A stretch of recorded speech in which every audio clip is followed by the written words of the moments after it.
Nëse Allahu ekziston, pse ka kaq shumë të këqija në botë? Një sapun bërës ateist ja bëri këtë pyetje një besimtari.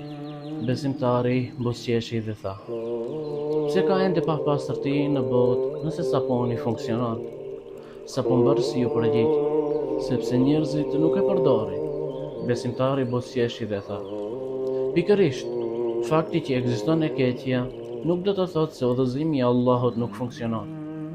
Problemi nuk është tek udhëzimi, por tek njeriu që zgjedh të mos e ndjekë. Sepse aty ku ndjeket vërtet udhëzimi i Allahut, ai sjell drejtësi, mirësi, rregull dhe paqe. Ndoshta pyetja nuk është pse ka kaq shumë të këqija në botë, por sa shumë do të ndryshonte bota nëse njerëzit do ta ndjeqnin vërtet udhëzimin e Allahut.